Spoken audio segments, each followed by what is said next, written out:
a swing and a miss. Gausman with a strikeout with a splitter. A lot of people, like when they first say, that they throw a split, it's either, just like a true split like this, or even like a lot of guys like to throw it across the four seam because they throw four seams. And that's kind of where I'm different. Like it's kind of like Lincecum-esque, same kind of grip almost. Like it's a funky grip. And, a lot of people, when I first show it, they're like, it feels like it's gonna jump out of my hand. Like I'm gonna throw it to the backstop. And to be honest, it took me 3-4 years for it not to feel like that for me. But I think one of the things that, like, for me was a key was having this finger on the other side of this seam. So kind of hard, but like I want to feel all the pressure on this side of my finger. And so that when I throw it, I'm essentially like, it's like catching like this. And so that's how it gets this spin, almost like the gyro spin, but opposite, like a gyro slider, but going the other way. And so the reason why I don't throw it in bullpens is because it just tears the crap out of my finger.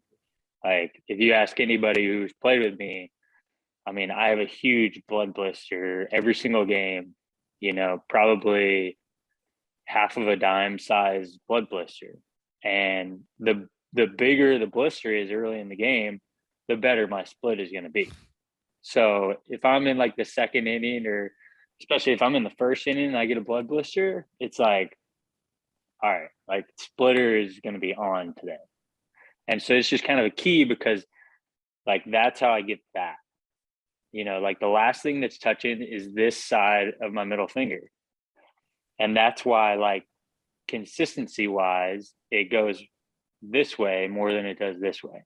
And if you watch a lot of guys who throw splits, especially like there's not many starters in the big leagues that throw splits. And I think it's because like it's a pretty frustrating pitch if you're throwing a true split, because especially if you're throwing it and you don't really have a seam, or you're trying to throw it on this seam, the first thing it's going to do is go that way.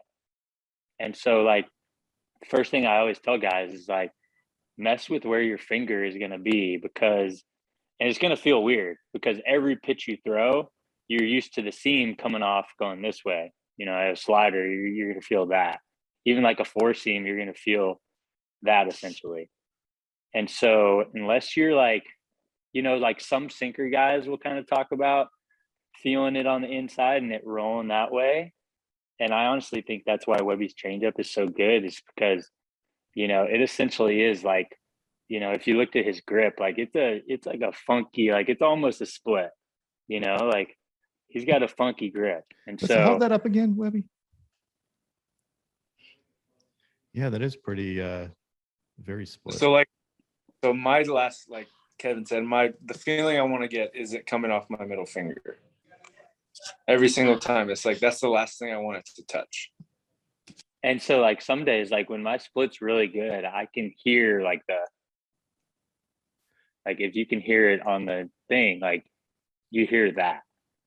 And like some guys, you hear guys when they throw breaking balls, like tight breaking balls, you hear that.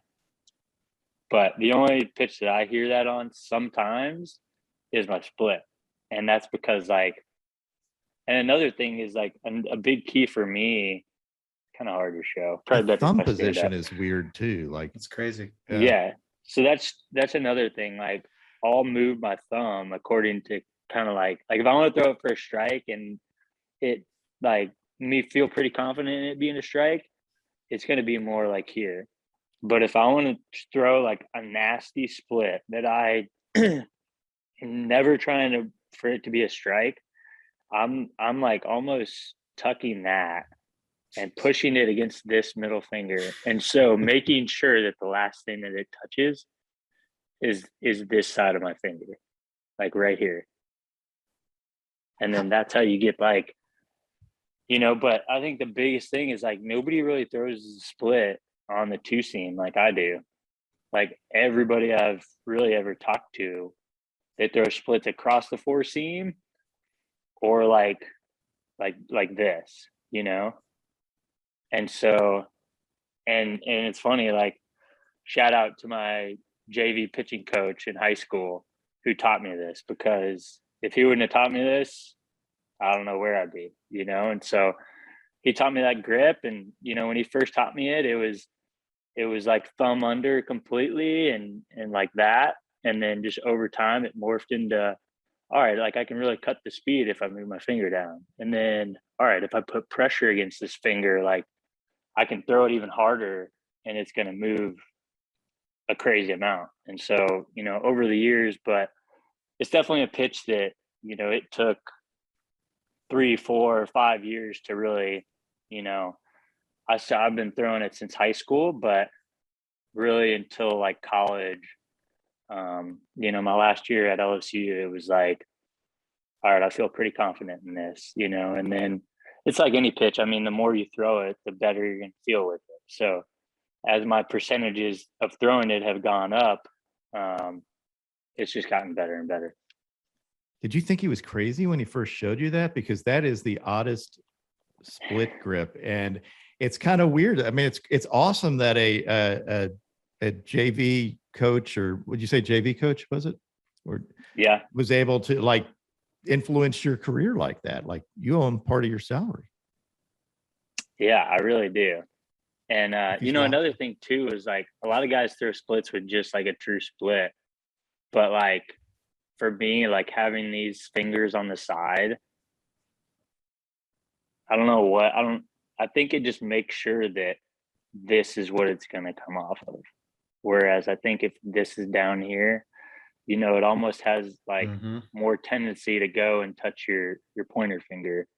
And so having these up here, it's almost like more weight over here to just make it. And then that's what's pulling down on that ball.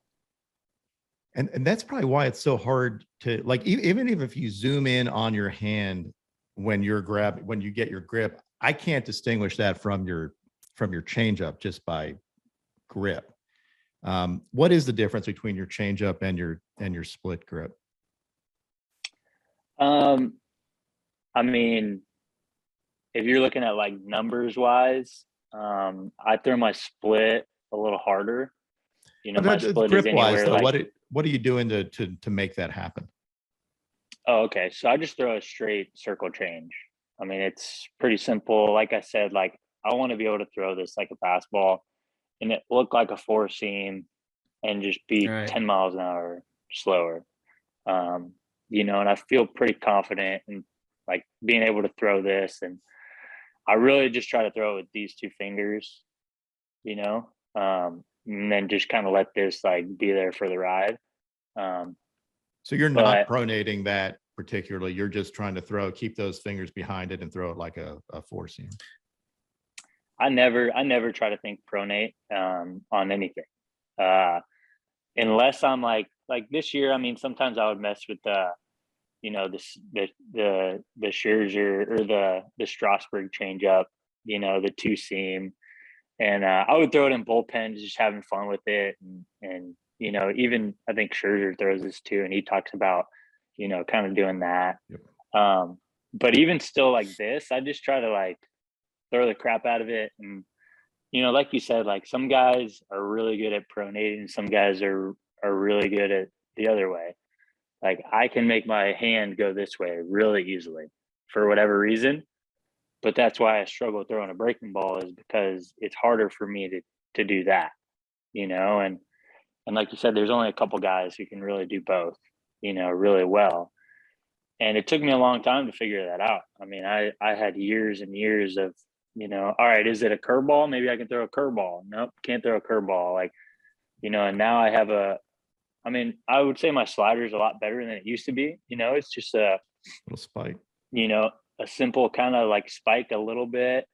And I just try to kind of pull down on that middle finger. It's a little gyro slider that, you know, I'm not going to throw very often. I throw it early in the count. And, you know, the better my fastball is, the more leeway I have on this. And so, you know, and then I just throw a four seam, you know, straight four seam. And sometimes I try to tuck this a little bit so that both the fingers are rolling off, you know, the same point. And really I really only try to do that when I feel like it's like, to my ball, it goes like that. Like it kind of rides two seam, I guess, but it's a four seam. But if it's going side to side, that's when I'll turn that a little bit just to feel like I'm staying behind the ball.